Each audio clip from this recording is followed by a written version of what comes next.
اعوذ باللہ من الشیطان الرجیم بسم اللہ الرحمن الرحیم۔ برادران عزیز، آج کی اس نشست میں حیات نبوی صلی اللہ علیہ وسلم کا نجی پہلو اور نمونہ کمال اس موضوع پر روشنی ڈالی جائے گی۔ اب یہ دیکھنا ہے کہ حصول نسب العین کے طریقہ کار یعنی فعل احسان اور اس کی عملی اساس یعنی انفاق فی المال کا وہ نمونہ کمال کیا ہے جس کی نشاندہی اسوہ محمدی صلی اللہ علیہ وسلم سے ہوتی ہے۔ اس سلسلے میں ہم نے سب سے پہلے حیات نبی صلی اللہ علیہ وسلم کے نجی پہلو کے بیان کو منتخب کیا ہے تاکہ اس ہدایت کو اخذ کرنے کا آغاز حضور صلی اللہ علیہ وسلم کی ذاتی زندگی سے کیا جا سکے۔ حضرت خدیجۃ الکبریٰ رضی اللہ تعالیٰ عنہ عرب کی سب سے زیادہ مالدار عورت تھیں۔ آپ کا سامان تجارت شام کی منڈیوں تک فروخت ہوتا تھا۔ جب وہ حضور علیہ السلام کے عقد مبارک میں آئیں تو انہوں نے سارا مال و دولت نبی اکرم صلی اللہ علیہ وسلم کی بارگاہ اقدس میں نظر کر دیا اور آپ کے مشن پر خرچ کرنے کا عزم کر لیا۔ لہذا یہ شادی دیگر مصلحتوں اور حکمتوں کے علاوہ اس لحاظ سے بھی نمایاں اہمیت کی حامل تھی کہ اس سے حضور علیہ السلام کی معاشی زندگی میں آسودگی کا سامان فراہم ہو گیا۔ اسی امر کی طرف اشارہ کرتے ہوئے قرآن مجید میں ارشاد ہوتا ہے سورۃ الضحیٰ آیت نمبر 8 سے آیت نمبر 11 تک میں، اور اللہ تعالیٰ نے آپ کو ضرورت مند پایا پس غنی اور مالدار کر دیا۔ اب اگر آپ کے پاس کوئی یتیم آئے تو اس کے مانگنے پر ناراض نہ ہوں، اور اگر کوئی سائل آئے تو اسے خالی نہ موڑے، یعنی جو کچھ وہ مانگے اسے عطا کر دیں اور اپنے رب کی عطاؤں اور نعمتوں کا خوب چرچا کریں۔ لہذا حضور علیہ السلام کے ظاہراً مالدار ہو جانے کا ثبوت بھی خود نص قرآنی سے میسر آ گیا، لیکن ساتھ ہی ایسے طرز عمل کو اپنانے کی تلقین کی گئی جس کے باعث حضرت صلی اللہ علیہ وسلم کی حیات طیبہ عالم انسانیت کے لیے نمونہ کمال قرار پائے گی۔ ایک طرف حضور علیہ السلام کے غنی اور مالدار ہو جانے کا ذکر ہے، دوسری طرف اپنی دولت اور نعمت الہیہ کا فیضان ہر ضرورت مند اور طلبگار میں لٹا دینے کا حکم ہے۔ احادیث اور سیر کی کتابوں کا مطالعہ کرنے سے پتہ چلتا ہے کہ آپ صلی اللہ علیہ وسلم نے اس اذن الہی کو اپنی عملی زندگی میں ایسا مقام دیا کہ سب کچھ مستحقین اور غربا و سائلین میں تقسیم فرما دیا، یہاں تک کہ دوسروں کا فخر و فاخہ مٹانے کی خاطر اپنی ساری زندگی فخر و فاخے میں گزار دی۔ اگر کسی کو کبھی ایک لقمے کا بھی حاجت مند پایا تو وہی لقمہ اسے دے کر خود اس سے بغیر وقت بسر فرماتے رہے۔ حضور علیہ السلام نے معاشرے کے ضرورت مند افراد کی خاطر جس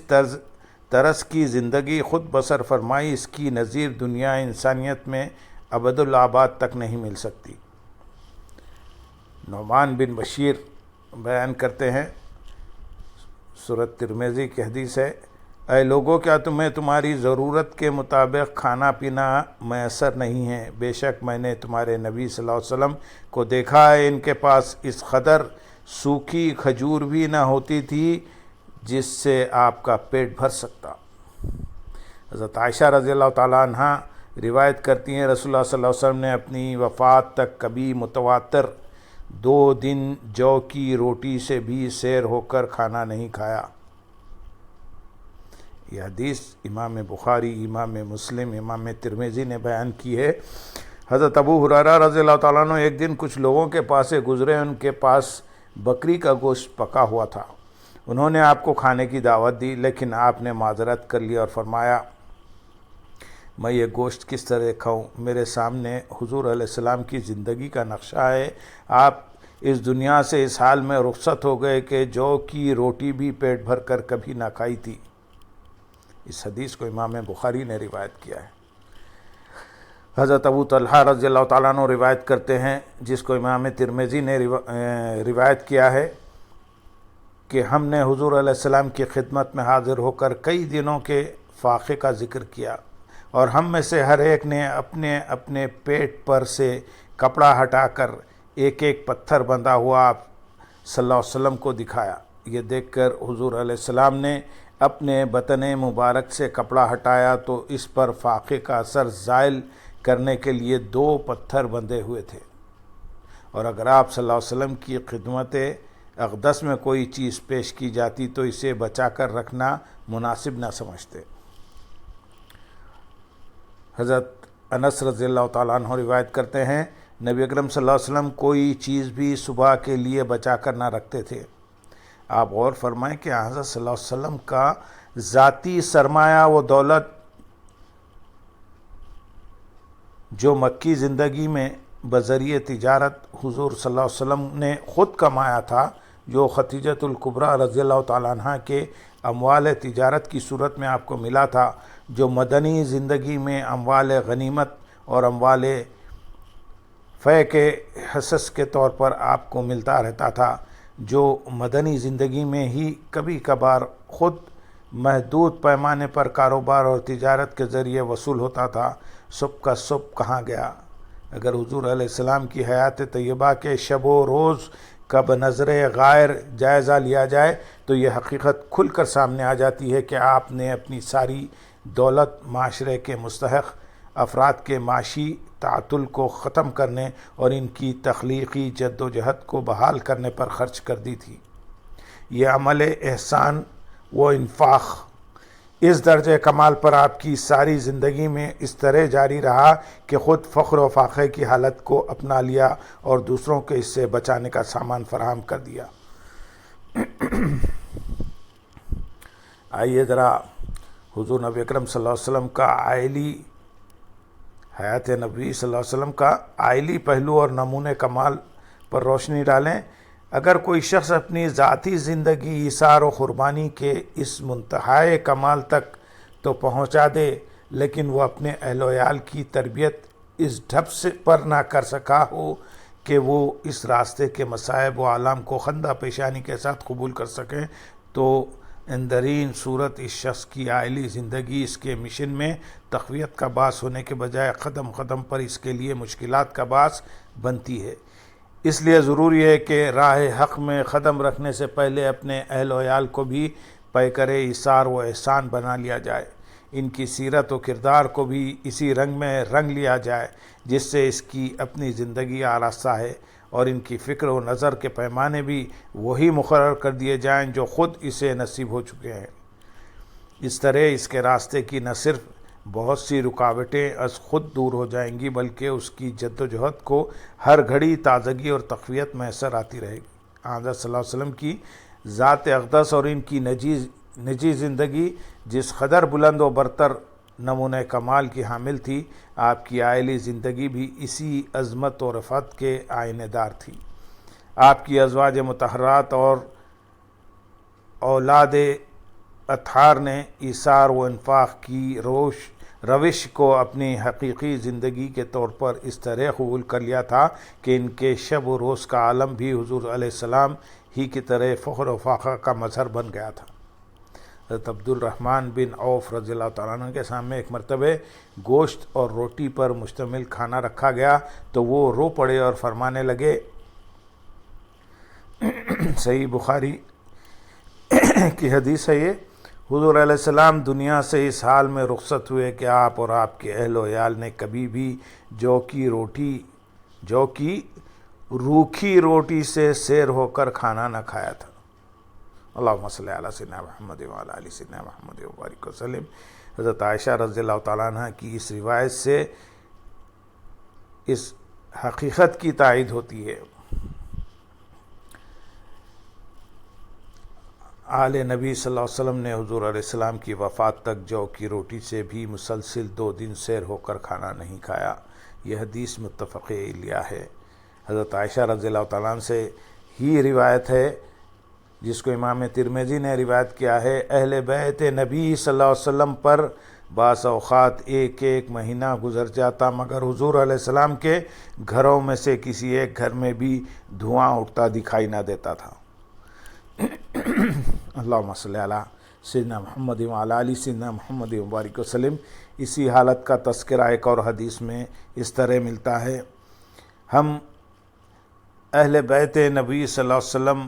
ہیں اور ہمارے شب و روز کا یہ عالم ہے کہ ہم پر پورا مہینہ گزر جاتا تھا مگر ہمارے گھر کے چولہے میں آگ نہیں سلگتی تھی، ہمارے کھانے کے لیے سوائے کھجور اور پانی کے اور کوئی غذا نہ ہوتی۔ امام یوسف بن اسماعیل نبہانی رحمۃ اللہ علیہ نقل فرماتے ہیں کہ عائشہ صدیقہ رضی اللہ تعالیٰ عنہ نے جب عروہ سے ارشاد فرمایا، اے بھتیجے، اللہ کی قسم ہم ایک چاند دیکھتے ہیں پھر وہ مہینہ ختم ہو جاتا ہے، دوسرا چاند دیکھتے ہیں وہ بھی ختم ہو جاتا ہے، پھر تیسرے مہینے کا چاند دیکھتے ہیں مگر حضور علیہ السلام کی ازواج کے گھروں میں چولہا نہیں جلتا۔ تو عروہ نے عرض کیا، خالہ جان پھر آپ لوگوں کا گزر کیسے ہوتا ہے؟ اس پر حضرت عائشہ صدیقہ رضی اللہ تعالیٰ عنہ نے فرمایا، کھجور اور پانی سے۔ ہمارے دو انصاری ہمسایہ ہیں جو صاحب وسعت ہیں، وہ کبھی کبھی دودھ وغیرہ بھیج دیتے ہیں تو ہم حضور علیہ السلام کی خدمت اقدس میں پیش کر دیتے ہیں۔ امام ترمذی رحمۃ اللہ علیہ حضرت انس رضی اللہ تعالیٰ عنہ سے روایت کرتے ہیں کہ حضور علیہ السلام اپنے گھر میں کبھی بھی کوئی چیز صبح کے لیے بچا کر نہ رکھتے تھے۔ حضور علیہ السلام جب رات کا کھانا تناول فرما لیتے تو صبح کے لیے کچھ نہ ہوتا، اور اگر صبح کا کھانا تناول فرما لیتے تو رات کے لیے کچھ نہ ہوتا۔ ابو ہریرہ رضی اللہ تعالیٰ عنہ روایت کرتے ہیں، حضور علیہ السلام اور آپ کی ازواج نے تا دم وفات کبھی بھی 3 وقت کا کھانا پے در پہ نہیں کھایا۔ عبداللہ بن عباس رضی اللہ تعالیٰ عنہ روایت کرتے ہیں، نبی اکرم صلی اللہ علیہ وسلم اور آپ کے اہل و عیال کئی راتیں اور دن مسلسل بغیر کھائے اس طرح گزار دیتے کہ ان کے پاس رات کا کھانا بھی نہ ہوتا، ویسے ان کا کھانا اکثر جو کی روٹی ہوتا تھا۔ حضرت عائشہ رضی اللہ تعالیٰ عنہ مسروق سے بیان فرماتی ہے، مجھے حضور علیہ السلام کی وہ حالت زندگی یاد آ رہی ہے جس میں آپ صلی اللہ علیہ وسلم اس دنیا سے رخصت ہوئے۔ اللہ کی قسم آپ نے عمر بھر کبھی بھی ایک دن میں گوشت اور روٹی پر مشتمل کھانا 2 مرتبہ نہ کھایا تھا۔ حضرت ابن عباس رضی اللہ تعالیٰ عنہ سے مروی ہے کہ ایک روز نبی اکرم صلی اللہ علیہ وسلم اور جبرائیل امین صنعاء پہاڑ پر کھڑے تھے۔ حضور علیہ السلام نے ارشاد فرمایا، قسم اس ذات کی جس نے تمہیں حق دے کر بھیجا، آل محمد صلی اللہ علیہ وسلم کے گھر میں شام اسی حالت میں آتی ہے کہ ان کے پاس ایک چٹکی آٹا بھی نہیں ہوتا۔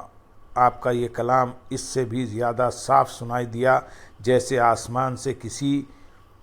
دھماکے کی آواز سنی جاتی ہے۔ اسی طرح حضرت امام حسن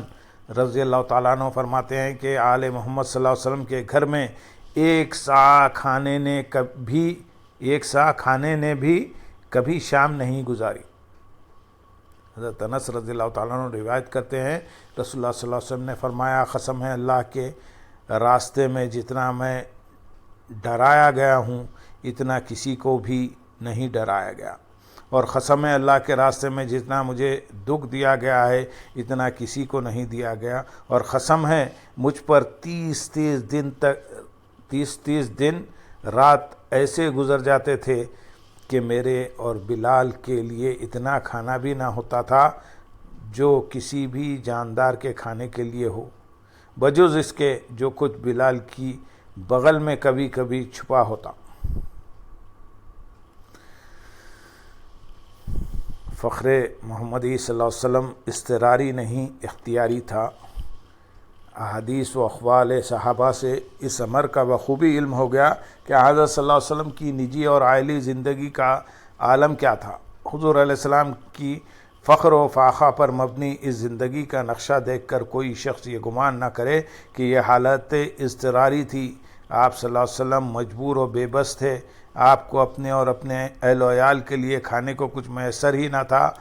لہذا کچھ نہ پاتے ہوئے زندگی اس فخر سے عبارت ہو گئی تھی؟ نہیں، یہ تصور شان رسالت مآب صلی اللہ علیہ وسلم سے ناآشنائی کی بنا پر پیدا ہو سکتا ہے۔ اگر اضطراری حالت میں بامر مجبوری فاقہ آئے اور زندگی اس حال میں بسر ہو تو یہ کوئی ایسا کمال نہیں جو انسانیت کے لیے ابدالآباد تک نمونہ قرار پا سکے۔ انسان کچھ نہ پاتے ہوئے خاموشی سے وقت گزار لے تو یہ مقام صبر ہے، جو اپنی جگہ ایک فضیلت ہے، لیکن سرور دو عالم صلی اللہ علیہ وسلم تو مقام صبر کے بجائے مقام شکر کی بھی ان بلندیوں پر فائز تھے جہاں مرد حق کے لیے صبر ایک ادنا درجہ رہ جاتا ہے۔ کچھ نہ ہوتے ہوئے فاقہ کرنا اتنی عظمت کی بات نہیں جتنی کہ سب کچھ ہوتے ہوئے فاقہ کرنا ہے۔ جیسا کہ کمزوری اور توانائی کے سبب کسی زیادتی کرنے والے کو معاف کر دینا اتنی بڑی فضیلت نہیں جتنی کہ طاقتور اور مضبوط استعداد کا مالک ہوتے ہوئے کسی کو معاف کرنا ہے۔ لہذا فخر اضطراری میں وہ کمال مضمر نہیں جو فخر اختیاری میں ہے۔ حضور علیہ السلام کی وہ عظمت جو ہمیشہ کے لیے عالم انسانیت کے سامنے نمونہ کمال کے طور پر موجود رہے گی، یہ ہے کہ آپ صلی اللہ علیہ وسلم نے سب کچھ ہوتے ہوئے اپنے اور اپنے گھر کے لیے فخر و فاخر کو منتخب فرما لیا۔ باری تعالیٰ نے آپ صلی اللہ علیہ وسلم کو دنیا و آخرت کی تمام نعمتوں کا تقسیم کرنے والا بنایا تھا۔ آپ کو دنیاوی خزانوں کی دولت سے بھی بہراور فرمایا تھا، جیسا کہ حضور علیہ السلام کے اپنے ارشاد سے ثابت ہے، جو حضرت ابو ہریرہ رضی اللہ تعالیٰ عنہ سے مروی ہے۔ یہ حدیث متفق علیہ ہے۔ بے شک رسول اللہ صلی اللہ علیہ وسلم نے فرمایا کہ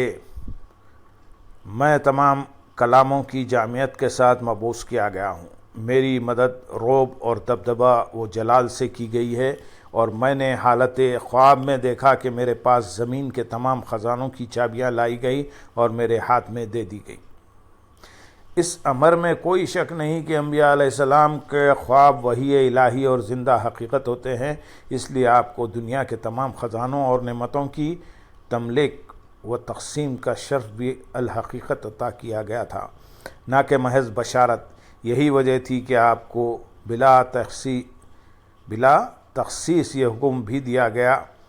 اور جو کوئی سائل آپ کی خدمت میں آئے اسے خالی نہ موڑے، یعنی جو کچھ بھی مانگے اسے عطا کیجیے۔ بس اسی قرآنی حکم کی تعمیل میں آپ صلی اللہ علیہ وسلم نے دنیاوی مال و دولت کے تمام ذرائع و وسائل خلق الہی کی بہتری اور فلاح و بہبود پر خرچ کر دیے، اور خود ساری زندگی اپنے لیے حالت فخر کو منتخب کیے رکھا۔ جو کچھ بھی مختلف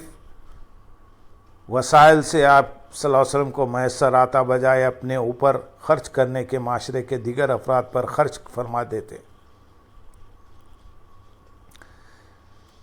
آپ کا ارشاد ہے کہ اللہ تعالیٰ دینے والا ہے اور میں تقسیم کرنے والا ہوں، کہ مستحق سب کچھ سائلین و محرومین میں تقسیم فرما دیتے، اور خود شکر و تفویض کے اس مقام پر فائز تھے کہ فخر و فاخر میں لطف محسوس کرتے۔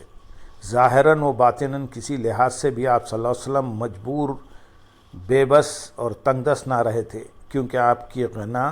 و دولت مندی پر نص قرآنی شاہد و عادل ہے۔ سورۃ الضحیٰ